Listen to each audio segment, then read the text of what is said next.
and technology. I'm Kirk McElmore. And I'm Jeff Carlson. You can find show notes, including any photos we discussed in this episode at photoactive.co. That's photoactive.co. What's new, Jeff? Gosh, nothing's really happening. It's been sunny here. Took some pictures, had some family visiting. I don't know, like professionally, it doesn't seem like anything's going on in the world. It's that quiet part of the year in summer that starts in early June, usually around the second Monday in June. It gets really quiet until September or so. Same here. We've had thunderstorms. We've got sun now. The farmers are happy. It's been raining. Nothing to complain about here. That's great. Well, this is going to be a really pleasant, short, idyllic podcast. Wait. I did hear something about drastic changes to everything Apple. Jurassic changes? Did you hear something about this? Drastic changes. Yeah. So Apple once again came up with these. I kind of feel almost insulted with some of their marketing terms. Liquid glass. I mean, liquid glass. What does that even mean, right? Well, we can tell you it means glass that is liquid. It's glass that is liquid. And so obviously we watched the presentation at Apple's Worldwide Developer Conference on Monday, and they went over this brand new interface that is going on all of Apple's operating systems. This is the Mac, the iPad, the iPhone, the Apple TV, the Apple Watch, and the ski goggle thing. Vision Pro, the ski goggle thing.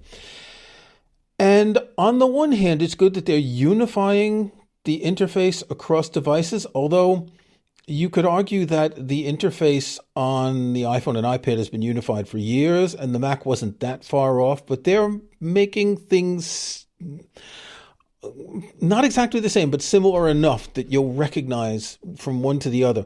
Now, when Craig Federighi, who's the senior vice president of coming up with names for Mac OS, when he presented this, he said the last big change we made to iOS was in iOS 7. And he should be embarrassed that he mentioned that, because iOS 7 was a debacle. It's when I think Johnny Ive took control of the interface, made everything flat with no borders, no shadows. It was just painful. And I think it took a couple of years after that for Apple to finally settle on something that hasn't changed a lot in years. That's been a comfortable interface. And I keep thinking, why change something that works, right? Well, yes, except, all right, there are a couple of different answers to that. One is Apple needs to always change. They need to show that they are a leader in design, a leader in software, a leader in hardware, a leader in AI, but that's not really happening. We can talk about that in a minute. But Apple is like the pioneering of design. So I think some of this is, look, we've had basically the same interface for a dozen years. I believe it was 2013 when iOS 7 came out. Let's say 10 years, because it took a couple years to get back from iOS 7 to something more usable. So let's say 10 years. Okay, sure. Let's say 10 years. So they need something that is new and fresh, something that will be fairly computationally intensive enough that you want to buy new phones, although the new operating systems will support the iPhone 11 and later. So that's not bad. Still reaching that's pretty far back. 6 years. In fact, it's going to be 7 years when the iPhone 17 comes out. Yeah. So that's not bad. But again, it's always the moving forward, looking fresh. But also I think it sounds almost cheap to say, but it's like bragging rights, because they need to do something different. They have stumbled when it comes to AI. Now, some people are saying they're basically showing something new and glossy and distracting, so you don't think about how Apple Intelligence is fallen behind and all that. From what I've seen, there's way too much engineering going into liquid glass and the interface, and that is not something that they just cooked up because they realized they were behind in something. But there's still that aspect of, look, we need to do something new, and we are Apple. And I think, Apple's design group, they tend to be off in their own little world. and they come up with really cool things, and they realize, hey, this is something that would be really neat, really cool. We can apply it to everything. It'll look futuristic. It'll be great. It'll be the foundation for the next 10 years, et cetera, et cetera, et cetera. And you can't just throw away that work just because maybe it doesn't quite work. Okay, I've got several things to say. I hope I can remember them all. First of all, it suggests to me that the new iPhone won't have any new features. It's kind of like when the iPhone 12 came out and it had 5G and they spent a half an hour presenting it, talking about 5G, 5G, 5G, which, first of all, very few people had. And even now, most people don't care about because it's been a bit of a flop. So we're going to get some new camera stuff in the iPhone as we always do, but I don't think we're going to get any major features other than that. Second, this sort of interface, which a lot of this has translucency. This is computationally intensive. And what this is saying is we've got these iPhones with supercomputer processors in them. We should do something that can take advantage of them. I'm pretty sure that when you get to an older iPhone, like an iPhone 11, you won't get the translucency because it can't handle it. But when you realize how much that costs in terms of processing, it could just be a way to say these processors aren't being used, so let's use them. Third, I want to talk about AI because they don't have a Siri chatbot, etc. But if you look at the video of this presentation, they mentioned AI all throughout, AI in little places and not in big places. Spotlight using AI, shortcuts using AI, the visual lookup thing, which was the only live demo was that guy with his iPhone doing the visual lookup. We were talking before the show how the initial beta, there are some really ugly things in it, but what they presented on screen was different. So these were renders on screen, and it makes me think that the second beta is going to look more like what we saw instead of having the ugliness that we can see. But there are AI things throughout, and my take on this is that Apple is not going to try and compete with the other AI companies. They realize they can't. How many times did they mention ChatGPT during the presentation? That you can ask ChatGPT in visual lookup. You can, do a question to ChatGPT over here. It seems to me that Apple has realized that they can't do this, partly because of all the privacy issues, right? And they're going to fall back on integrating AI into the system instead of making an AI chatbot assistant like Google Gemini, etc. That's just a feeling from this presentation. Maybe in a year it'll be different. If Apple remains in this annual update cycle, they'll never be able to keep up with this sort of stuff. Well, also, I think because they are objectively, fundamentally behind when it comes to Siri, for example. They mentioned Siri twice in the entire presentation. And in fact, when the guy was doing the visual intelligence lookup that you mentioned, basically what you can do is you take a screenshot, and then in the screenshot interface, you have more options to look up things that are in that screenshot. So you see something online that you want to buy, you highlight it that way. But one of the things that he did was he did a Siri lookup using it, but he didn't actually speak. Like there was no spoken interface. Right. He used the typing interface to do a ChatGPT lookup or something. And so I thought that was really telling. And the simple answer to this is they are way behind on that. So of course they're not gonna focus on it.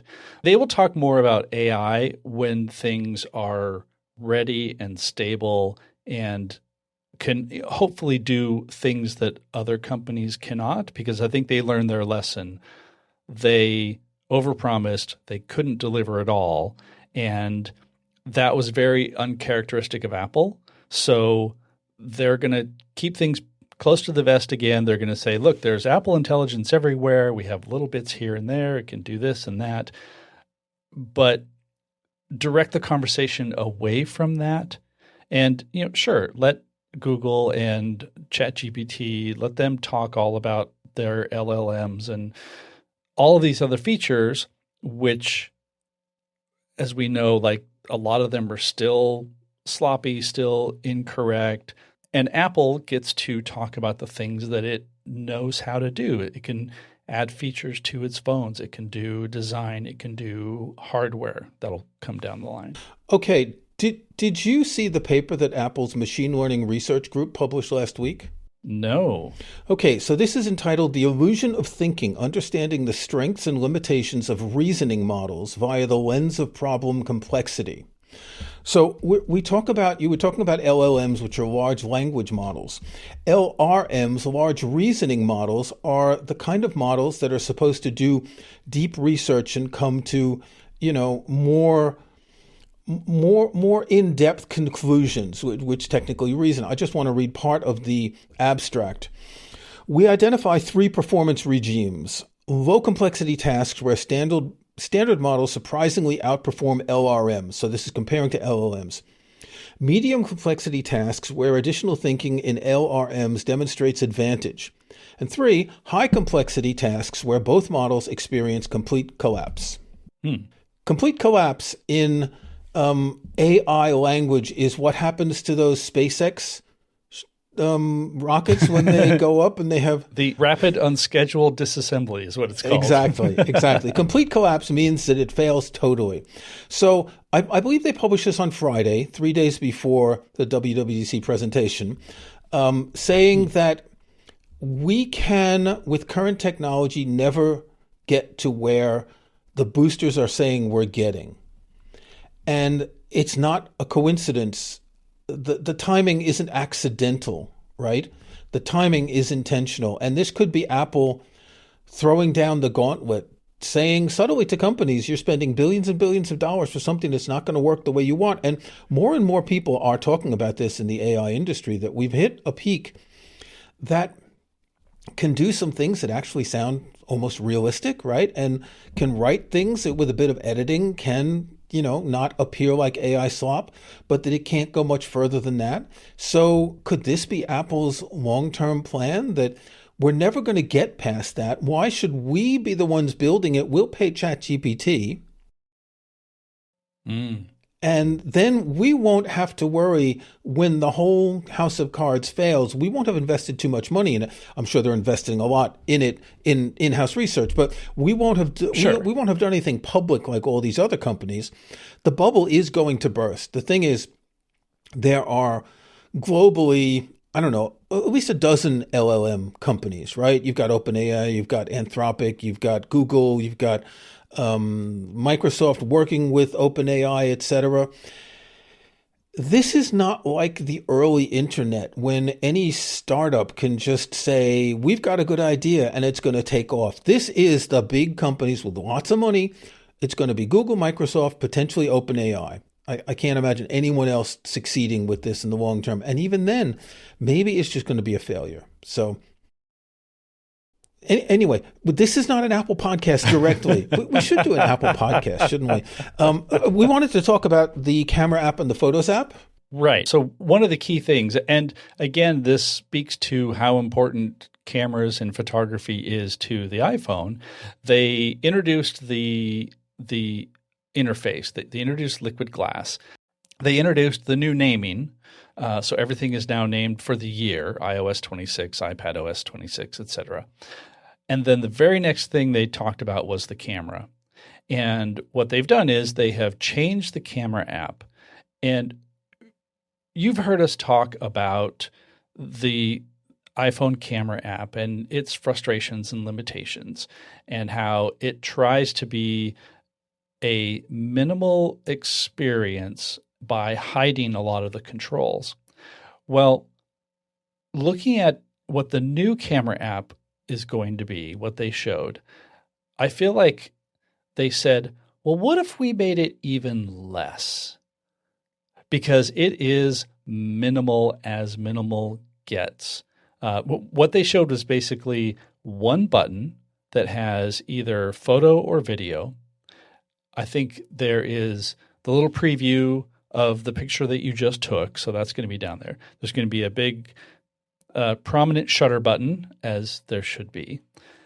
And maybe that was it. Maybe there was like one more. I should have it in front of me, but I don't. Well, I have my iPad in front of me on which I installed iPadOS 26. And yes, Apple, thank you for rationalizing the version numbers.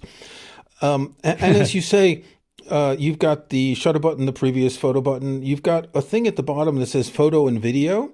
And instead of having that scrolling bar where you could choose from a bunch of things, you see two options, and you only see more when you swipe. And of course, discoverability might not be great for this.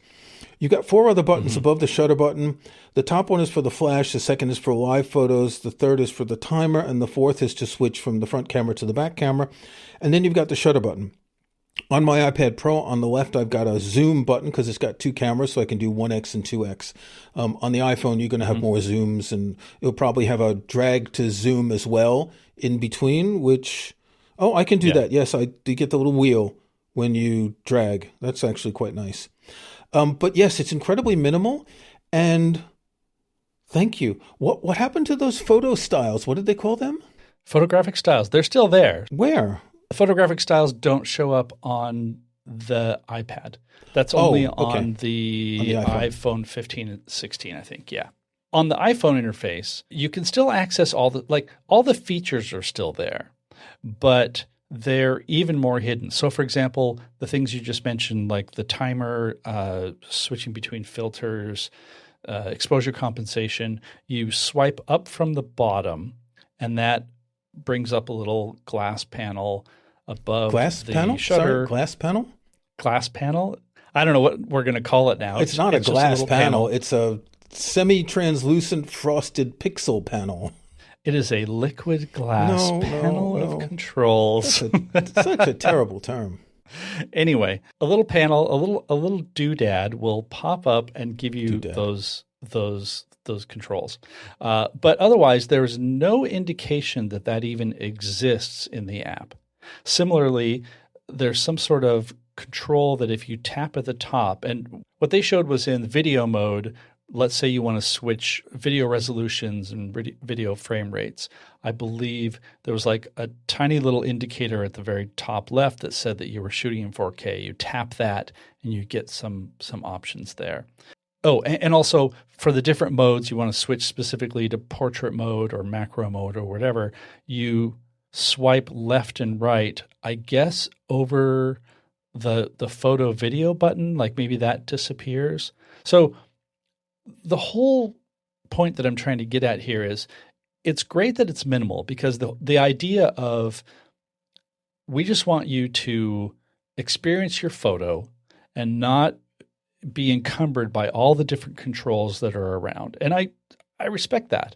But and they probably know that 98% of people don't use all those other controls. Totally, yeah. Like exposure compensation, I'm a photographer. I don't – on the iPhone, I forget that it's even there. I don't really need to use it, whatever. But none of this is discoverable. So you as a casual photo taker – now, granted, the whole idea is that all you really need to do is – lift your phone, switch to the camera, push the shutter button, everything's going to be perfect. But if you want anything beyond that, you're going to need to know that those controls are there. And furthermore, one of the things that I'm very curious about to see how this works in practice is that swipe up gesture. Well, do you swipe up from where? Because it looks like there's very little difference between swiping up from the bottom of the app and the bottom of the screen. If you swipe up from the bottom of the screen, well, that is the universal method for going back to your home screen or closing your app. So how many people are going to be thinking to themselves, I'm going to set a timer, and they're going to swipe up, and then the whole camera app's just going to go away. So again, there's a design idea behind this that is comparable, but I think reality is going to intrude on how people are actually using it. So while we were talking, I had been updating my iPhone 16e, which I use for testing, and it just finished. So I opened the camera app, and yes, it's very minimal, and it only has a 1 and 2x zoom on the iPhone 16e, and it's got those buttons on top, and it's got the photo video on the bottom, which, as we said, you swipe, and it changes from one. And so you were just saying you swipe up from the bottom to bring up this sort of translucent panel with, 7 different choices, flash, live, timer, etc. The thing that the takeaway that I get is this is the the camera app for 98% of people. The others will read to find out how it works if they want to get the advanced features, or they'll accidentally swipe up. So when you just lifted it up, it looked like that panel went away. Now, looking at your interface right here, make the panel go away. So swipe down, I guess. So I'm still seeing buttons at the top for, I guess, for like night mode. And one of them says JPEG, like so it's switching from 24 to 48 megapixel resolution, because even the 16E even has a 48 megapixel. The top right is flash on and off, and then there's this little button on the top right with the 6 dots, which you can tap to bring up that overlay, the same overlay in the front if you tap that. So people will tap that out of curiosity, and they will discover it that way. Okay, so that's interesting because that looks different from what they showed. So I wonder if what we're looking at is, again, this is the very first developer beta. So maybe what they showed is already the second beta. One thing that's interesting is while you were talking, I was also looking on the Apple website at the iOS 26 preview. There is not a single mention of the camera app on that page. They talk briefly about the Photos app. They talk about how you can use your AirPods to remotely control the iPhone shutter, like a double click. Okay, clever, I guess. Sounds cool. They talk about capturing high quality audio during video conference calls and recording high definition in camera with AirPods and AirPods Pro with the H2 chip. But the camera app is not mentioned at all. And this is, an iPhone is a camera with a computer attached, basically. A lot of people buy a new iPhone for a better camera. I don't want to say half of people, but there's a decent percentage who buy the new iPhone because it's got a better camera, got better telephoto lens, etc. And they don't even mention the camera app in this thing. This is all really surprising. And I was saying to you before we started recording, there was not a single mention in this presentation of security and privacy features. And Apple always doubles down on that. Pointing out, here's the new features to protect your privacy and stay more secure. And if you look on the website, there's nothing at all either. And this is very, very strange for Apple to not talk about. I mean, Apple's presentations generally from year to year have followed a certain template. And this is different. Why are they not talking about the camera app? Maybe because they knew it was going to change and they didn't want to present it in a version that's not final. It's a bit surprising. Maybe, yeah. I mean, yeah, again, early days. It could also be maybe they have bigger plans for when the iPhone 17s are released, and therefore what we're seeing now is going to be limited, and then but it's never been like that in recent years. They have the page that they've put up on the day of WWDC. It's always stayed static until the final release. And yes, there are features that were maybe they've added a footnote will be released later this year or whatever, but they've never updated those pages to add new things. So the lack of attention to the camera or even to the Photos app, it's very surprising. Because we're going to talk about changes to the Photos app, because there are some major changes which are kind of going back to the way it was before a little bit. I think the biggest thing about the Photos app is going to be that, thank goodness, Apple listened. The Photos app is one of the few things that I had relatives who, they don't follow this stuff the way we do. And they would ask me at family gatherings, like, what the hell happened to the Photos app? Why is it such a mess? And that, like, all I want is what I used to be able to do. And so what I'm glad to see is that Apple did listen. And so now that sort of long scrolling, many, many options as you go down, that is gone now. And now you have the option to basically get to that by, what's the button that, like, it says collections or something like that? There are two tabs at the bottom, library and collections. And if you tap collections, you see pinned albums, people and pets, featured photos, etc. And library is just your entire library. And as you scroll, a thing comes out showing years, months, all, so you can narrow it down in the library. It is, again, quite minimal, and I like this. I like this better than the previous to current version of the Photos app. I think that'll make people happy. So I've installed macOS Tahoe on a test machine that I have, a Mac Mini, and I poked around the Photos app just to see if there was anything significantly different, and it didn't seem like there was. So there's no new editing capabilities. It doesn't look like they've changed anything there. So it'll be interesting to see if they have any functional improvements, because one of the things that I was wondering about going into this was, would we see anything related to the acquisition of Pixelmator? Yes. Like, would they be incorporating some of those technologies into the Photos app? We had talked about maybe like a Photos Pro app. I could still see that possibly happening in the fall. Could that be why they're not saying anything now? That they're planning on announcing that later, but they haven't finished and they don't want to pre-announce it and do like last year with Siri? That is entirely possible, yeah. So I was hoping to see something about that. And also, I mean, it could still be too early. The acquisition happened last year. So incorporating all of that into either a new app or the existing apps, that might be too short of a timeline to actually do that right. I'm not sure. But it was definitely one of the things that I was very curious about. Well, we'll find out. And I'm still curious about because I have no answers. We'll find out.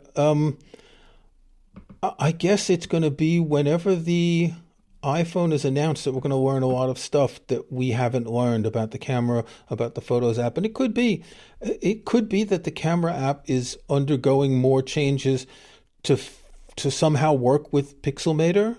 Or Photomator, I don't know.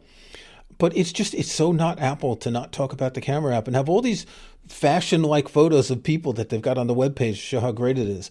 It was a strange presentation. It was not the usual thing. I noticed a lot of, I don't know if you noticed, but like green screen artifacts around the people very often, which is something that you don't usually see. They say it was shot on iPhone, but in the past I didn't see that. When Tim Cook was presenting in the beginning, when Craig Federighi was presenting, the video wasn't as good as it used to be.